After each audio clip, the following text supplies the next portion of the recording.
amados, é um prazer sempre estar com vocês, e eu quero crer que Deus há de falar conosco uma vez mais, amém?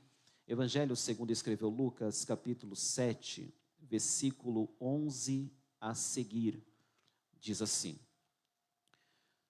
logo depois, em outras traduções, no dia seguinte, Jesus foi a uma cidade chamada Naim, e com ele iam os seus discípulos e uma grande multidão. Ao se aproximar da porta da cidade, estava saindo o enterro do filho único de uma viúva, e uma grande multidão da cidade estava com ela. Ao vê-la, o Senhor se compadeceu dela e disse: não chore. Depois, aproximou-se e tocou no caixão, e os que o carregavam, pararam. Jesus disse: jovem, eu digo, levante-se. O jovem sentou-se e começou a conversar. Coisa de jovem mesmo, né?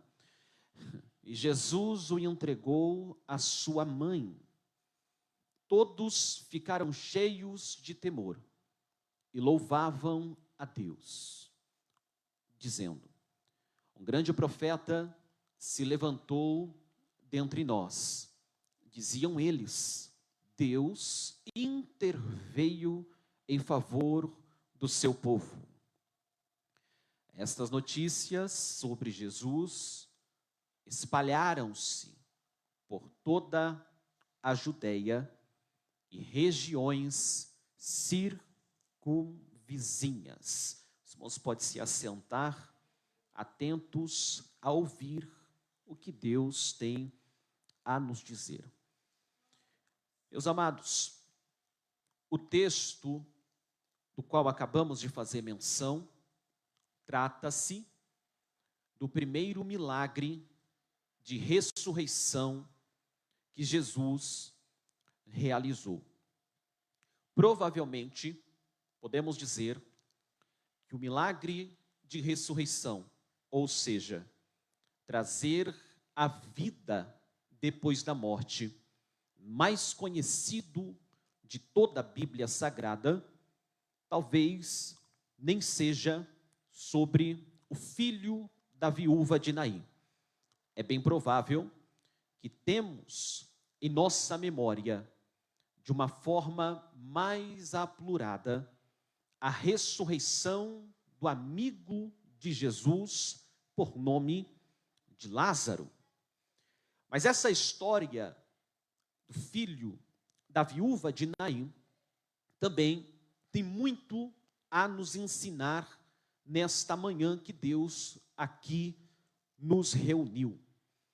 O versículo 11, do qual nós iniciamos a leitura como base para a ministração da palavra nesta manhã, vai nos trazer uma ideia de conexão com algo que acontecera anteriormente.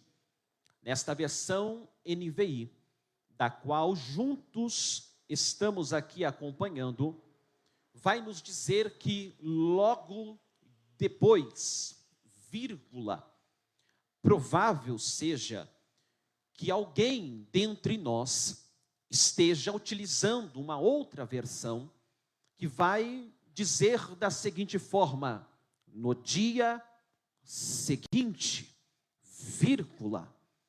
Isto nos faz aprofundar-nos um pouco para sabermos o que é que está acontecendo neste dia, ou o que acontecera no dia anterior, antes deste novo dia.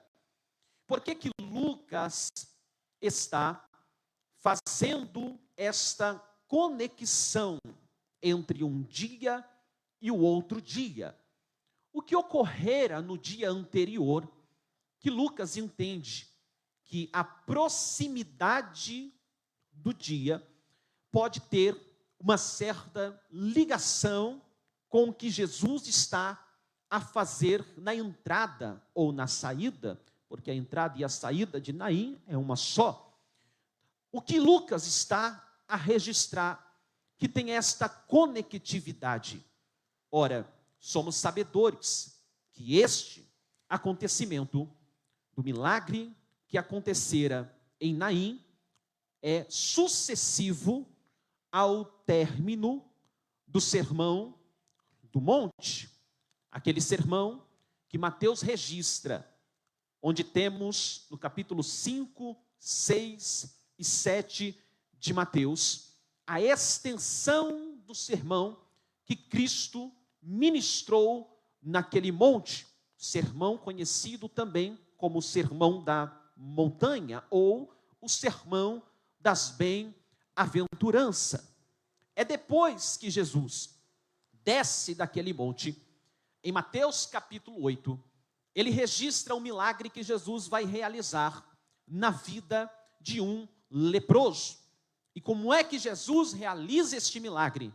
Ele desce do monte, depara-se com o leproso e toca naquele leproso. A lepra não pega Jesus, mas a cura, o poder que estava em Jesus, pega o leproso. E automaticamente ele é curado de sua lepra. Após isto, nós temos, dentro do registro que Lucas nos fornece, neste mesmo capítulo de número 7, a cura de um servo de um centurião.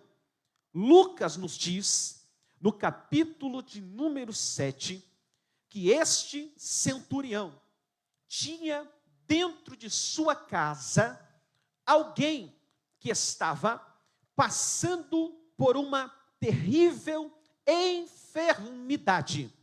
E o que acontece? O versículo de número 3, deste mesmo capítulo de número 7, vai nos dar uma ideia do poder que há quando nós falamos acerca de Jesus. Eu costumo dizer, aprendi e repasso, e eu espero que os irmãos também, ouvindo novamente esta frase, também possa repassar. Nós, como cristãos, não podemos falar, ou não devemos falar nada dos outros. Pouco de nós e muito de Jesus. Nada dos outros. Pouco de nós e muito de Jesus. Oh, aleluia. Eu vou repetir pela terceira vez. Deixe de falar da vida dos outros. Fale pouco de você e muito de Jesus. Louvado seja Deus. Este centurião, ouvindo falar de Jesus, automaticamente recebe dentro de si aquilo que nós chamamos de fé. Por quê? Porque alguém falou de Jesus. Alguém comentou acerca de Jesus. Alguém disse sobre Jesus e ele entendeu. Existe esperança, porque é impossível ouvir falar dele e acreditar em ponto final. É impossível ouvir falar dele e não gerar fé. É impossível ouvir falar dele e não ter confiança. É impossível ouvir falar dele e não passar a acreditar. Porque quem ouve, quem escuta falar sobre este nome, a primeira coisa que acontece, o ponto final vira vírgula. Aleluia. O fim vira começo. O último capítulo vira só uma seção da história. É por isso que vale a pena falar de Jesus em casa. Vale a pena falar de Jesus na igreja. Vale a pena falar de Jesus no trabalho. Vale a pena falar de Jesus na escola. Vale a pena falar de Jesus na internet. Vale a pena falar de Jesus nas reuniões familiares. Vale a pena na mesa falar de Jesus, nada dos outros, pouco de você e muito de Jesus. Oh, aleluia! Quando esse homem escuta falar de Jesus, ele entende que o problema que ele tem dentro de casa tem jeito. Que o problema que está acontecendo dentro de casa tem saída. Está entendendo isso daqui? Que o problema que ele está passando dentro de casa tem solução. É por isso que ele então vai procurar pessoas para ir até Jesus. Os primeiros que chegam até Jesus, você vai entender a conectividade, são os anciãos. E os anciãos chegam até Jesus dizendo a ele: Jesus, tem um homem que muito bem já fez para o nosso povo, inclusive edificara a sinagoga. Este homem está precisando de um milagre. Acho muito interessante que a forma de abordagem que eles utilizam para com Jesus é: este homem faz algo, este homem tem história, este homem em sua trajetória já usou de benefício para o nosso povo. O que eu vou dizer é forte, parece até um pouco arrogante, mas eu preciso que você entenda da melhor maneira possível. Quem não faz nada, não vale nada. Aleluia, vou deixar você pensar. Quem não faz nada, geralmente não demonstra ter nenhum valor. Porque o valor que temos não está na expressão das palavras que utilizamos. O valor que temos está na expressão das atitudes que nós tomamos. Oh, aleluia. Vou abrir um parêntese aqui, dói, mas cura. É muita gente falando e pouca gente fazendo, mas Deus nesta manhã está nos lembrando: melhor do que falar é fazer. Aleluia. Então os anciãos chegam até Jesus para dizer: este homem que está necessitado de um milagre é alguém que já fez, é alguém que tem um currículo, é alguém que tem uma história. Jesus então passa a encaminhar-se para a casa do centurião. Antes que Jesus chegue na casa do centurião, o centurião entende: não posso recebê-lo dentro da minha casa. Manda que alguns amigos vá até ele no meio do percurso para dizer: eu não sou digno de recebê-lo debaixo do meu teto, porém eu sou alguém que está também a submeter-se a autoridades. Quando eu digo ao meu servo, vai, poder da palavra, a autoridade expressada, ele vai. Quando eu digo aos meus servos, vem, eles vêm. Por quê? Pela autoridade da palavra expressada. Jesus, olha os mensageiros, ele mandou te dizer que nem precisa que o Senhor entre debaixo do teto dele, mas se o Senhor liberar uma palavra, eu creio na solução. Jesus gostou do negócio. Jesus, ao ouvir a mensagem que chegou até a ele desta forma, ficou admirado e disse para aqueles que o acompanhavam: nem mesmo em Israel eu achei tamanha fé. Que fé foi essa? A fé do centurião dizia: a palavra dele até a distância tem poder para fazer milagre. O que o centurião estava dizendo é: eu creio no poder da palavra de Jesus. Oh, aleluia! Este centurião, permita-me dizer, precisava caminhar, pelo menos para dar algumas saudações em alguns púlpitos do Brasil e principalmente do estado de São Paulo. Então, somente para dizer: não precisa inventar nada. Pelo poder da palavra, ele cura. Pelo poder da palavra, ele liberta. Pelo poder da palavra, glória a Deus, metade de um aleluia, eu vou bonzinho, vou repetir. Pelo poder da palavra, ele traz vida. Pelo poder da palavra, ele restaura a minha casa. Pelo poder da palavra, ele entra lá dentro sem precisar estar lá. Pelo poder da palavra, oh, Aí nós entramos no texto que nós lemos nesta manhã. No dia seguinte deste milagre, Jesus vai. Para onde Jesus vai? O texto diz: Jesus foi a uma cidade chamada Naim. Eu não sei nem se podemos de fato chamar de cidade, porque como nós moramos nessa grande metrópole de São Paulo, aqui sim é cidade. Agora, a cidade de Naim não era tão grande, não era tão populosa, mas Jesus está se dirigindo à cidade de Naim. O público que Jesus teria em outras cidades maiores da época seria totalmente maior, por que não dizer que o dobro? Mas Jesus está se dirigindo à cidade de Naim.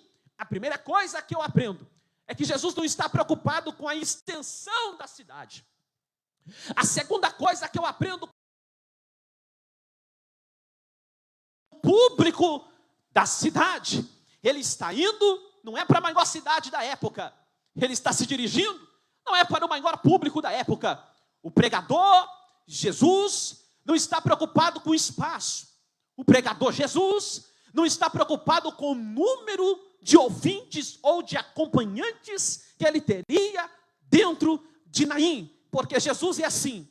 Nós, muitas das vezes, nos preocupamos, principalmente em cultos semanais. Às vezes, olhamos para a nave da igreja e ficamos nos perguntando, porque você já observou, você que é criado em berço evangélico como eu, dentro destes 31 anos de idade, eu entendi uma coisa: crente tem cadeira cativa. Pastor Wellington, nós olhando da tribuna, quando o irmão não vem, a gente sente falta. Por quê? Porque cada irmão gosta de sentar no mesmo lugar. Eu glorifico a Deus que isso nunca deu briga. Eu acredito que pelo menos onde eu congrego, nos lugares que eu já passei, nunca deu briga. Mas pode ser que tenha acontecido por aí. Irmão, sai daí, como assim? É meu lugar, eu gosto de sentar aí. Esse canto aí é meu. Oh, aleluia. Espero que nunca haja confusão por isso. Mas a gente sabe, eu mesmo tenho o meu lugar, onde eu congrego, onde eu gosto de sentar. Nós temos os lugares certos. Agora, observe, Jesus está entrando na cidade de Naim, não está preocupado com a quantidade, como nós às vezes olhamos dizendo, fulano poderia ter vindo. Estou olhando a cadeira dele está vazia, logo a gente sente falta, e nos preocupamos. Era para fulano estar aqui ouvindo esta palavra, era para Beltrano estar aqui nesta manhã. Ei, está aqui nesta manhã, veio nesta manhã, quem Deus quis que viesse, vai receber a palavra nesta manhã, quem Deus quer que receba, porque eu aprendi na Bíblia, que até para receber a palavra é Deus que abre a porta do coração. Eu posso pregar 2 horas, não sei nem se eu tenho voz para isso, mas se Deus não abrir a porta do coração, tu entra aqui vazio e sai vazio. Eu posso aqui pular, girar, fazer cambalhota, quebrar a cara no reto, posso fazer o que eu quiser. Se Deus não abrir a porta do coração, tu volta para casa do mesmo jeito. Mas queira Deus nesta manhã abrir a porta do nosso coração. E se tiver alguém disposto aqui, por favor, levanta a mão direita para cima como um sinal de confirmação. E que Deus abra teu coração, abra tua mente, abra tua alma e penetre com o poder da palavra. Aleluia. Jesus não escolhe público, Jesus não escolhe lugar. Jesus vai com ele e os seus discípulos e uma grande multidão. Eu sei que o tempo não nos espera, mas eu preciso diferenciar algumas coisas aqui. Se eu estivesse escrevendo no lugar de Lucas, provavelmente eu escreveria Jesus e com ele uma multidão. Mas Lucas faz questão de especificar multidão e discípulo. Eu vou morrer pregando isso. Multidão não é discípulo, discípulo não é multidão. Uma coisa é uma coisa, outra coisa é outra coisa. Lucas faz questão de mostrar que o público de Jesus sempre andou dividido em 2 grupos. E você tem que decidir em qual grupo você está nesta manhã. Vou repetir de novo, aleluia, glória a Deus pela metade lá atrás. Vou repetir, você precisa decidir em qual grupo você está nesta manhã. Porque em um culto como esse tem os dois grupos, multidão e discípulo. Qual é a diferença, pregador? Multidão vê milagre, discípulo também. Multidão quer providência, eu sou discípulo, eu também. Multidão quer ouvir Jesus, eu também. Qual é a diferença então, se todo mundo quer milagre, se todo mundo quer providência, se tu não quiser que Deus pegue a tua e passe para mim, em nome de Jesus, eu quero. Todo mundo quer receber algo da parte dele, sim, tanto a multidão como o discípulo. Pregador, como é que eu sei se eu estou no grupo da multidão ou no grupo dos discípulos, se todo mundo quer o que ele tem, se todo mundo quer andar com ele, se todo mundo quer ouvir ele? A diferença está em uma palavra chamada compromisso. Oh, aleluia. Eu vou deixar você pensar, para você definir nesta manhã, se você é multidão ou se você é discípulo. Milagre todo mundo quer, eu sei. Ouvir ele falar, todo mundo quer, eu sei. Agora, sair daqui abraçado com ele, dizendo: Jesus, eu estou voltando para casa com compromisso. Tem discípulo ali com mão levantada, tem discípulo ali que entendeu, tem discípulo ali que pegou. Quem é multidão já está se decidindo se vai, se fica, se entrega ou se não entrega. Mas Jesus está dizendo: ainda tem vaga, ainda tem vaga, ainda tem vaga no meu colégio. Ok? O versículo então, de número 12, que nós também lemos, diz que quando Jesus se aproximava da porta da cidade, saía da cidade de Naim um cortejo fúnebre.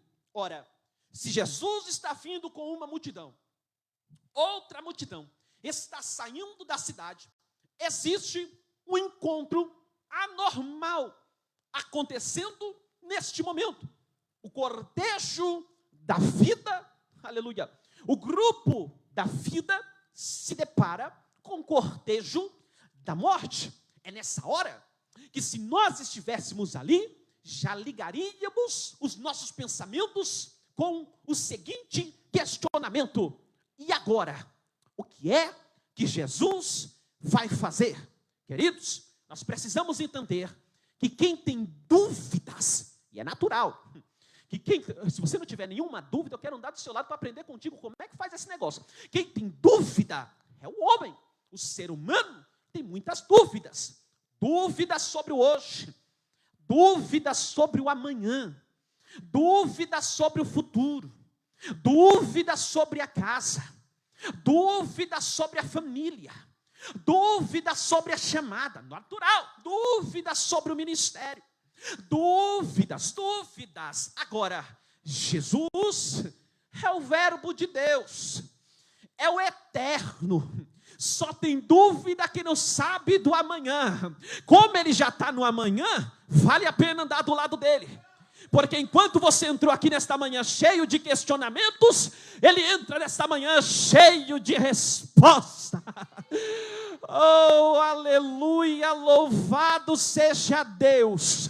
Deus vai de encontro com a tua dúvida nesta manhã. Deus vai de encontro com o teu porquê nesta manhã. Deus vai de encontro com o teu ponto de interrogação nesta manhã, porque ele nunca teve dúvida, ele tem resposta. As duas multidões se encontram. O texto de Lucas é claro em dizer que estava sendo levado o filho único de uma viúva. Aleluia. E uma grande multidão da cidade estava com ela. Não é difícil reunir pessoas em dias de tristezas. Eu costumo dizer que chorar com quem chora é fácil, que o difícil é sorrir com quem sorri. Se você vê alguém chorando, automaticamente o teu nível de compaixão é ativado. Mas coisa boa mesmo é aprender a se alegrar com quem se alegra. Aqui tem uma multidão. Além da multidão, que era costume judaico, normal, natural, era tradição, chorar com quem chora, ter compaixão com quem está passando por alguma dor. Ainda havia aquelas que eram contratadas para chorar nos velórios, nos cortejos, nos enterros. Nesse dia, a Bíblia Sagrada vai nos dizer, neste versículo de número 13, do capítulo 7 de Lucas, da seguinte forma, aleluia, Deus, ao vê-la, se compadeceu e disse: não chore. Tudo que não pode ser dito para uma pessoa enlutada em uma única frase: não chore. A psicologia, nós já ouvimos até pelos psicólogos populares sem formação, que tudo que a pessoa precisa fazer no momento de dor, de luto, é chorar, não represar as lágrimas, porque isso pode gerar, após o trauma, situações de dificuldades de lidar, quando a pessoa acorda para aquilo que realmente aconteceu.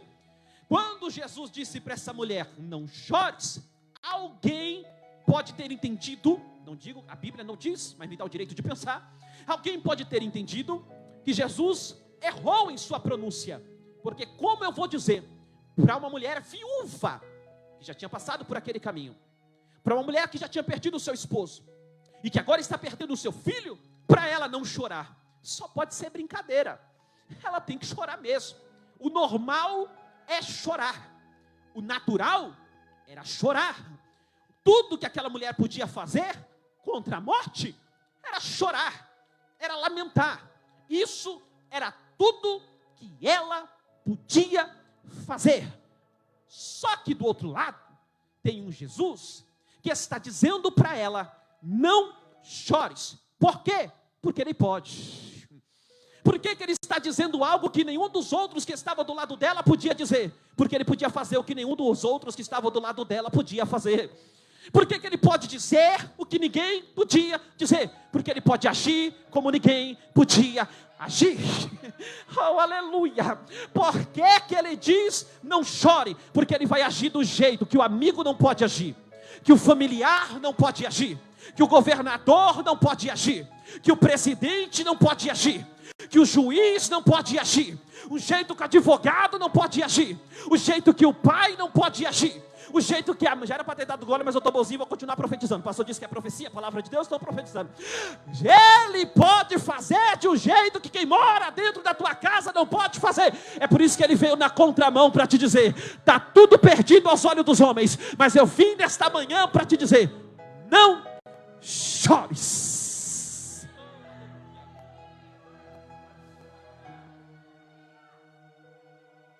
Para eles não tinha jeito, mas para aquele que está dizendo não chores, é aquele que pode confirmar dizendo: para mim tem jeito, porque tem coisa que não tem jeito para mim, tem coisa que foge da minha capacidade, tem coisas que fogem do teu domínio, mas ele, Lucas, está apresentando o Senhor. A palavra Senhor nos lembra senhorio. Senhorio, se prepara aí para adorar Jesus bonito. Senhorio lembra governo. Governo lembra trono. Trono lembra domínio.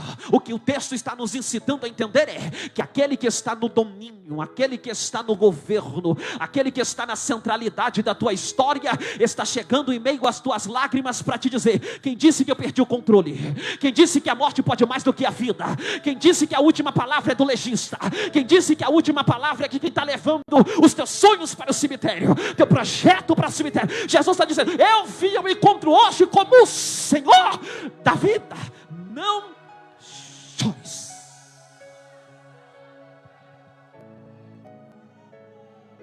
Aleluia. Aleluia.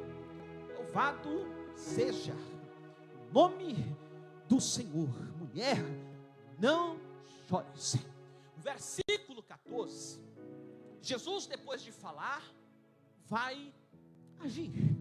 Depois da fala, vem de Jesus a ação. E a primeira coisa que Jesus faz ao corpo daquele jovem, diga comigo, jovem. A primeira coisa que Jesus faz ao corpo daquele jovem é aproximar-se. Lucas vai dizer, o texto que está na tela nos diz: aproximou-se. Primeira reação, primeira ação. Segunda ação que Jesus toma é tocar no esquife. Ele toca no caixão. E quem é que podia tocar? Qualquer um. Quem é que queria tocar? Ninguém. repetir. Quem é que podia tocar no caixão? Qualquer pessoa. Quem é que queria tocar? Ninguém. Até porque haviam processos que quem tocasse em um defunto teria que passar. Quando Jesus gosta de impressionar, irmãos, Jesus gosta de impactar. Tem hora que ele faz coisas normais, tem hora que ele vem para impactar todo mundo. Naquele dia Jesus queria impactar. Ele, além de se aproximar, o judeu não se aproxima de coisa morta. Jesus vai se aproximar, além de se aproximar, ele toca no caixão. Quando ele toca, o texto diz: todos pararam. Aqueles que carregavam, pararam. Por quê? Porque Jesus tocou. Quando Jesus toca no caixão, ele assusta os discípulos, a multidão que vinha com ele, a multidão do cortejo fúnebre e a mãe do jovem. Ela não esperava que Jesus ia tocar, mas Jesus tocou. Oh, aleluia! O centurião pediu, a mulher chorou. O centurião mandou mensageiros, a mulher chorou. Aí quem é das antigas vai lembrar que tem um hino por aí que diz assim: quem chora para Deus tem resposta, porque Deus não suporta ver a lágrima de um crente e não agir. Sabe por quê? Porque uma lágrima para Deus, para mim lágrima é lágrima. Para mim lágrima é lágrima. Eu não ouço lágrima, não entendo lágrima, não leio lágrima, mas uma lágrima para Deus é uma frase. É por isso que teu pai não te viu chorar, tua mãe não te viu chorar, teu esposo não te viu chorar, tua esposa não te viu chorar. Jesus não somente viu, ele interpretou.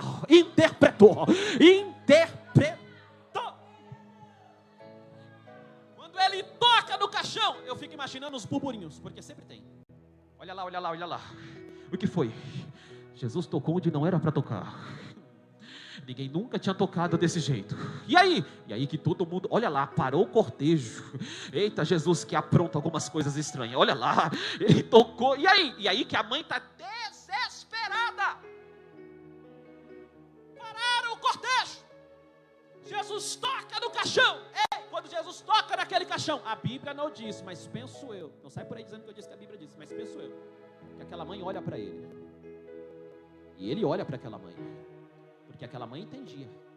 Jesus arrumou problema para ele aí. Quem olhar para ele agora vai ter que automaticamente dizer. Vai ter que passar pelo processo natural da tradição. Então quando Jesus toca naquele caixão, Jesus estava dizendo para aquela mulher: não somente não chores, mas quando ele toca no caixão, ele está dizendo: agora eu estou envolvido no teu problema. É muita revelação bíblica para pouca reação. Vamos lá, Jesus está dizendo assim: eu me envolvo no teu. Eu não sei quem não se envolveu, porque às vezes, pastor Wellington, tudo que a gente precisa é que alguém diga: eu estou aqui e estou envolvido. O teu problema é o meu problema. E sabe quem aparece? Ninguém. É quando a gente mais espera que o amigo some. Namorado some, namorada some, sogra some, sogro some, pai some, mãe some. Mas Jesus está dizendo: eu não vou sumir deste teu. Jesus está tocando no caixão hoje. Jesus está dizendo agora: o teu problema é meu problema, a tua situação é minha situação, eu me vou.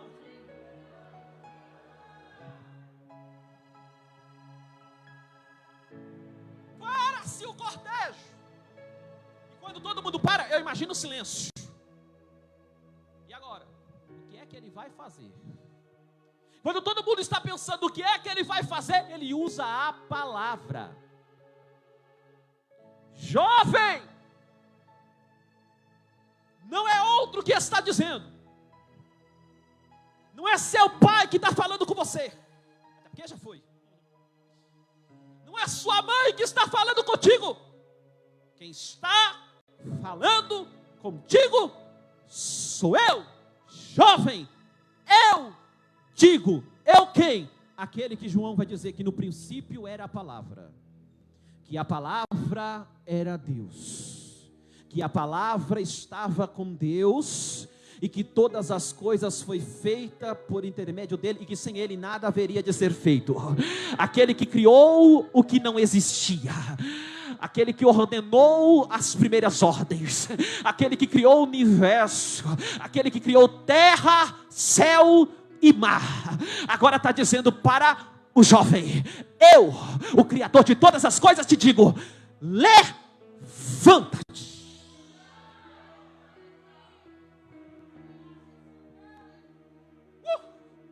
O versículo de número 15, eu já vou caminhar para o fim, mas escute isso.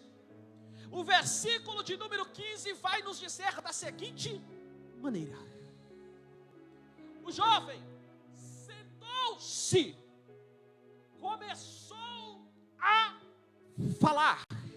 Só que a ordem de Jesus foi: levante-se. Quando Jesus libera a palavra, a primeira coisa que acontece é a mudança. Se você guardar só isso daqui, eu volto para casa feliz. De posição. Você não precisa de muito. E nem é da tua vontade tão somente. É que eu entendi uma coisa.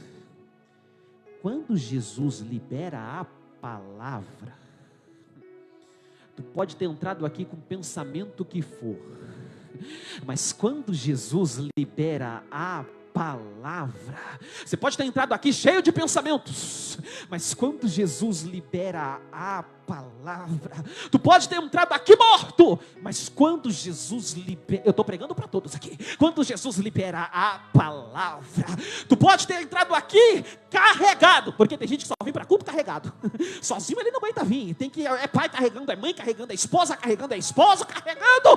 Tu pode ter entrado aqui igual esse jovem, carregado, mas quando Jesus libera a palavra, como purificará o jovem o seu caminho? Observando a palavra. Oh, glória a Deus. Ezequiel: poderão estes mortos reviverem, Senhor? Tu sabes. Então profetiza, porque onde a palavra entra, ele entrou dentro daquele caixão. Quando a palavra entrou dentro daquele caixão, o jovem disse: não posso mais ficar aqui. Por quê? Porque eu ouvi uma voz me dizendo: levanta. E quando eu ouvi essa voz, eu comecei a ganhar força, o espírito voltou para o corpo, eu me coloquei sentado. Por quê? Porque quando a palavra de Jesus entra, a posição muda. Aleluia, aleluia. Primeira coisa que acontece na vida desse jovem, Jesus começou a mudar o posicionamento. Eu não sei como é que teu pai te conhece até hoje, eu não sei como é que a tua família te conhece até o culto desta manhã, mas eu não vim contar a história da carochinha. Eu não vim aqui, eu não pedi para o pastor Wellington acender aqui luzes luminosas, colocar fumaça, porque isso aí não muda a vida de jovem. O que muda a vida de jovem é a palavra. E nesta manhã tem palavra. Você está recebendo, você vai voltar para casa e alguns posicionamentos que você tinha, você vai dizer: eu não sei porquê, mas eu falava assim e estou falando diferente. É o efeito. Eita, que você vai voltar para casa e alguém vai dizer: mas você não resolvia tudo desse jeito? Não fazia desse jeito? Eu vou te levar lá numa igreja que tem ali na cidade de Tiradentes, chamada Remido. E o que é que acontece? Lá Jesus libera a palavra. E depois que Jesus libera a palavra, posicionamento muda. Aleluia. O jovem se levanta e o texto diz assim, que ele começa a... Jesus não mandou falar. Jesus só disse: levanta-te. Vou repetir. O texto diz que Jesus mandou ele se levantar. Jesus não disse: levanta e fala. Jesus disse: levanta. Vocês lembram da mulher samaritana no poço de Samaria, João capítulo de número 4? Jesus não mandou aquela mulher sair pregando para a cidade inteira. O problema, pastor, é quando Jesus deposita uma fonte dentro da pessoa. O problema é que depois que essa palavra entra aí dentro, as crianças cantaram, não sei se você prestou atenção aqui, é que a boca fala do que o coraçãozinho está cheio. Depois que esse jovem, oh aleluia, depois que esse jovem ouviu Jesus dizer: levanta-te, o texto diz, depois que ele se levanta, ele fala. Depois que ele se levanta, ele conversa. O que é que Jesus está devolvendo para esta mãe? Não somente um filho, Jesus está devolvendo um milagre.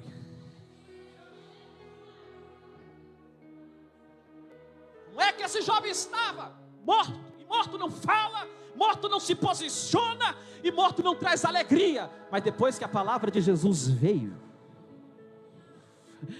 quem não tinha posição passou a ter. Quem não falava, passou a falar. Quem era motivo de tristeza, passou a ser motivo de alegria. Quem estava produzindo choro, passou a produzir agora sorriso. Eu fico preocupado apenas com o coveiro naquele dia, porque o trabalho que eles tiveram para preparar o local do enterro foi todo desfeito. Imagina alguém tendo que chegar lá fora da cidade para avisar: rapaz, vai para casa. Como assim? Tira o horário do almoço. Por quê? Porque o enterro que estava para chegar, o velório que estava para chegar, o cortejo que estava para chegar, não vai chegar mais. Como assim não vai chegar mais? Se perderam no caminho? Não, encontraram o caminho. Como assim, rapaz? Sabe aquele que disse: eu sou o caminho, a verdade e a vida? Primeira coisa, o caminho mudou, porque o caminho que era para o cemitério virou o caminho de vida.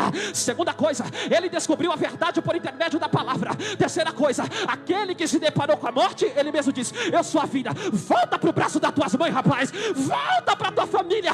Restaurado. Oh, aleluia. Porque Jesus não vai te entregar de volta de qualquer jeito. Jesus vai voltar e vai voltar restaurado, restituído. Eita, aleluia. Vai voltar de onde não deveria ter saído. Eu estou pregando para alguém afastado do caminho do Senhor, onde a palavra está dizendo: é manhã de voltar restaurado, restituído. Se coloca de pé em nome de Jesus. Oh, aleluia. Eita, Jesus bom. Louvado seja o nome do Senhor. Todos ficaram possuídos de grande temor. E dizia: um profeta se levantou entre nós, e Deus visitou o seu povo. E esta notícia se espalhou. Eu acho que foi aqui que os pregadores tiraram aquela frase que virou clichê, né? Teu milagre vai virar notícia. Deve ter sido daqui. Mas virou notícia mesmo. Porque a notícia da viúva, que estava percorrendo o mesmo caminho que percorreu com seu esposo, os mesmos que estavam dizendo: essa nasceu para sofrer mesmo, no mínimo deve ser pecado escondido. Olha lá, Deus visitando com morte. Aí o texto de Lucas vai dizer assim: Deus visitou, não foi a viúva, Deus visitou o seu povo. O milagre era para a casa da viúva. Só que o que aconteceu dentro da casa dela, com o filho dela, todos tiveram que testemunhar e glorificar a Deus. Você está entendendo isso daqui? O que aconteceu foi contigo. O que está acontecendo é com você.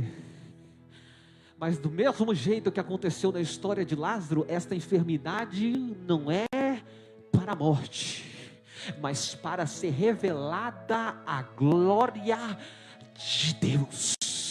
Eu vou ministrar e finalizo e entrego o microfone. Este processo que você está passando não é para o teu mal, e nem é por causa de você, mas é para que a glória de Deus seja manifestada através da tua vida. Hoje você volta para casa vivo. Hoje você retorna para casa vivo. Hoje não tem ponto final.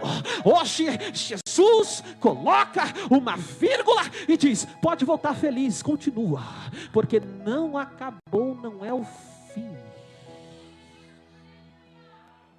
Espalharam por aí. Desculpa a tua cabeça, fecha teus olhos, já vou entregar o microfone. E ainda que espalharam por aí, como diz o louvor, ainda tem vida aí. Você pode segurar a mão desse irmão do seu lado aí. Eu já vou finalizar, 1 minuto eu entrego o microfone. Porque ainda tem vida aí. Ainda tem vida aí. Oh, aleluia. E se o fôlego de vida tiver saído, ele já está na porta da cidade esperando, junto com uma multidão, para trazer vida. Vida, vida para a tua casa, vida para a tua chamada, vida para o teu ministério, vida para esta igreja, vida para esta juventude. A primeira geração, o pai dele morreu, mas a segunda geração, Jesus está dizendo: não vou permitir que seja enterrada. Está na hora dessa geração começar a se posicionar. Está na hora dessa geração jovem falar. dê palavra em casa, dê palavra na família, dê palavra nos estudos, dê palavra no trabalho. Jesus te encontrou na porta da cidade para devolver vida. Ore a Deus aí, ore a Deus aí, receba esta palavra agora, ore a Deus neste momento, diga para Deus: Deus, guarda esta palavra no meu coração, porque eu estou saindo daqui com vida. O que estava morto, Deus está trazendo vida, vida, vida.